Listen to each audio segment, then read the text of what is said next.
বাংলার জনরবের পক্ষ থেকে আপনাদের সকলকে স্বাগত জানিয়ে সুপ্রিম কোর্ট আবারও রাজ্য সরকারের আইনজীবীর প্রতি ক্ষোভে ফেটে পড়ল এবং আমরা জানি যে আজকে সুপ্রিম কোর্টে একটি মামলা ছিল, এসএসসির মামলা, স্কুল সার্ভিস কমিশনের মামলা। সেই মামলাতে রীতিমতো স্কুল সার্ভিস কমিশনের আইনজীবী কল্যাণ ব্যানার্জিকে, সাংসদ কল্যাণ ব্যানার্জিকে তুলোধুনা করেছেন সুপ্রিম কোর্টের দুই বিচারপতি এবং আমরা সেই খবরটা পেয়েছি এবং আগামী দিনে সুপ্রিম কোর্ট পরিষ্কার বলে দিয়েছে যে এসএসসির নিয়োগ প্রক্রিয়ার উপরে সুপ্রিম কোর্ট নজর রাখছে। কোথাও যদি বিন্দুমাত্র ভুল হয়, কোথাও যদি বিন্দুমাত্র অসঙ্গতি দেখা দেয়, কোথাও যদি বিন্দুমাত্র দুর্নীতির আভাস পাওয়া যায়, তাহলে পুরো প্যানেল ফের বাতিল করে দেওয়া হবে।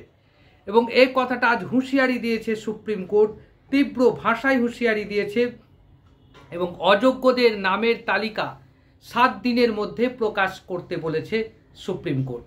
কেনই কথা বলল? কেনই বা অযোগ্যদের নামের তালিকা প্রকাশ করতে চাইছে না রাজ্য সরকার? সেসব নিয়েই আমরা আলোচনা করব। তার আগে বলবো, বাংলা জনরবের সঙ্গে থাকুন, বাংলা জনরবকে সাবস্ক্রাইব করুন এবং মানুষের কাছে পৌঁছে দেন। আমরা ডান দিকে নেই, বাঁ দিকে নেই, সোজা কথা সোজা ভাষায় বলছি। আজকে সুপ্রিম কোর্টের পরিষ্কার বলেছে যে অযোগ্য চাকরি প্রাপকদের নামের তালিকা 7 দিনের মধ্যে প্রকাশ করতে হবে, কোনো অজুহাত নয়। কারণ কলকাতা হাইকোর্ট বলেছিল যে 7 দিনের, কলকাতা হাইকোর্ট বলেছিল যে অযোগ্য যাদেরকে আপনারা মনে করছেন অযোগ্য, তাদের নামের তালিকাটা প্রকাশ করতে হবে। তারা যেন এসএসসির যে নতুন পরীক্ষা হচ্ছে সেই পরীক্ষায় যেন বসতে না পারে। কিন্তু নানা টালবাহানার মধ্য দিয়ে রাজ্য সরকার সেই তালিকার নামের তালিকা প্রকাশ করছে না। কারা অযোগ্য সেটা একটু ব্যাখ্যা করার দরকার আছে। যখন পুরো প্যানেল যখন বাতিল করেছে, সেখানে সবাই যোগ্য অযোগ্য নিয়ে কোনো প্রশ্ন নেই, সবারই তো প্যানেল বাতিল হয়েছে। তার মধ্য থেকে কেন যোগ্য অযোগ্য বাছা হচ্ছে, সেই প্রশ্নটা হয়তো আপনাদের মনে উঠতে পারে। সে কথা আমরা বলবো। সে কথাটা হচ্ছে এরকম যে যারা পরীক্ষায়, যাদের ওই মার্কশিট পাওয়া যায়নি, যারা ওই মার্কশিট পেয়ে যারা পরীক্ষা ওই মার্কশিট নষ্ট করে ফেলেছে বলে অভিযোগ, তারই পরিপ্রেক্ষিতে 25,753 জন না 35 জনের চাকরি চলে গেছে, পুরো প্যানেলটা বাতিল হয়েছে। আর প্রশ্ন হচ্ছে, যারা এই প্যানেলের মধ্যে যে সকল ব্যক্তিরা অযোগ্য বলে ঘোষণা করছে তাদেরকে, যারা হয়তো ওই মার্কশিটে 0 পেয়েছে অথচ তাদেরকে পাস দেখানো হয়েছে, যারা প্যানেলের তারিখ অর্থাৎ প্যানেলের যে সময়সীমা পেরিয়ে যাওয়ার পর যারা নিয়োগ পেয়েছে তাদেরকে অযোগ্য বলা হচ্ছে। এবং এমনও হয়েছে যে অনেকে ফর্ম ফিল আপ করেনি, তারপরেও তাদেরকে চাকরি দেওয়া হয়েছে, তাদেরকেও অযোগ্য বলা হচ্ছে। এই যে প্রক্রিয়াটার মধ্য দিয়ে এটা কলকাতা হাইকোর্ট বলেছিল প্রকাশ করতে তাদের নামের তালিকা, এই নামের তালিকাটা অন্তত সেটা 5,000 হোক, 6,000 হোক, 7,000 হোক, সেই নামের তালিকাটা প্রকাশ্যে আনতে কলকাতা হাইকোর্ট বলেছিল। কিন্তু রাজ্য সরকার সেটা আনেনি। তাদের মধ্যে কেউ একজনও যদি এই এসএসসি পরীক্ষার সঙ্গে সংযুক্ত থাকে, তাহলে সুপ্রিম কোর্ট স্পষ্ট করে জানিয়ে দিয়েছে পুরো প্যানেল বাতিল করে দেব।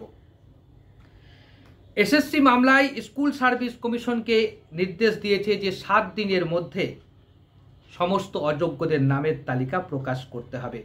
একই সঙ্গে কমিশনের উদ্দেশ্যে বিচারপতি সঞ্জয় কুমার, বিচারপতি সতীশচন্দ্র শর্মার মন্তব্য, আপনাদের নিয়োগ প্রক্রিয়ার উপর প্রতি মুহূর্তে আদালত নজর রাখছে, প্রয়োজনে আমরা হস্তক্ষেপ করব।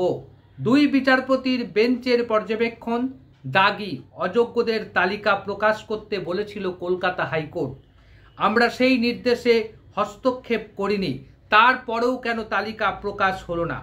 এসএসসির উদ্দেশ্যে বিচারপতি সঞ্জয় কুমারের প্রশ্ন, জনসম্মুখে দাগি অযোগ্যদের তালিকা প্রকাশ করেছেন, কেন প্রকাশ করেননি?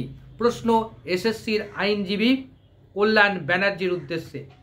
এসএসসির আইনজীবী কল্যাণ ব্যানার্জি ওই তালিকা প্রকাশ করা হয়েছে বলে প্রথমে দাবি করেন, পরে ওই সওয়ালের জন্য আদালতের কাছে দুঃখ প্রকাশ করেন তিনি। জানান দাগিদের নামের তালিকা প্রকাশ্যে আনা হয়নি। তারপরেই তার উদ্দেশ্যে বিচারপতি সতীশচন্দ্র শর্মা বলেন, একটু আগে বললেন প্রকাশ করেছি, এখন অবস্থান বদল করছেন, শীর্ষ আদালতে ভুল বলে দুঃখ প্রকাশ করছেন। আপনাদের আমরা বিশ্বাস করেছিলাম। অর্থাৎ রাজ্য সরকার এসএসসিকে প্রতি আস্থা রেখেছিল, বিশ্বাস রেখেছিল সুপ্রিম কোর্ট, কিন্তু সেই বিশ্বাসের মর্যাদা নাকি এসএসসি রাখতে পারছে না।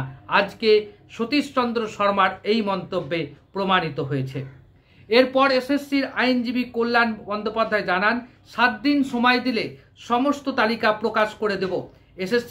এসএসসির এই বক্তব্য আদালত নথিভুক্ত করেন।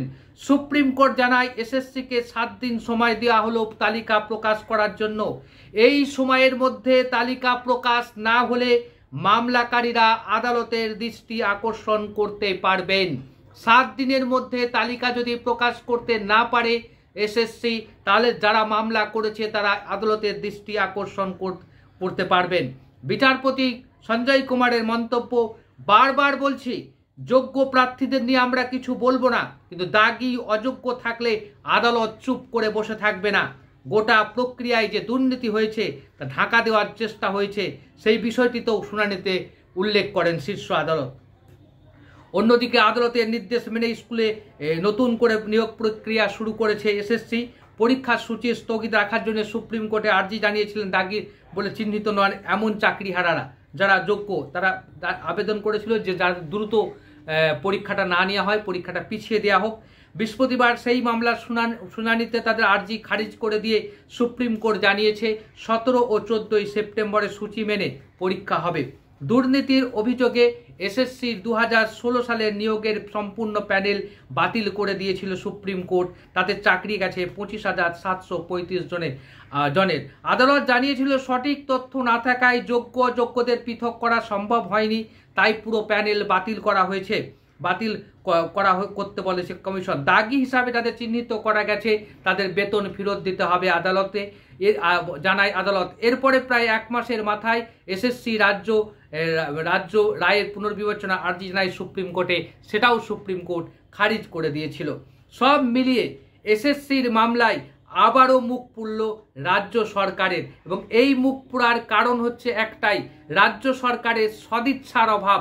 রাজ্য সরকারের কোথাও যেন মনে হচ্ছে তারা দাগিদের, তারা অযোগ্যদের কোথাও চাকরি পাইয়ে দেওয়ার চেষ্টা করছে। সেদিকেই সুপ্রিম কোর্টের নজর আছে।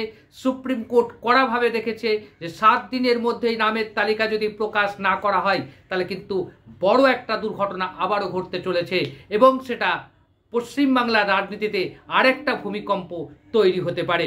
আপনারা কি বলছেন? আপনাদের মতামতের প্রত্যাশায় রইলাম। আজ এই পর্যন্ত, আবারও দেখা হবে।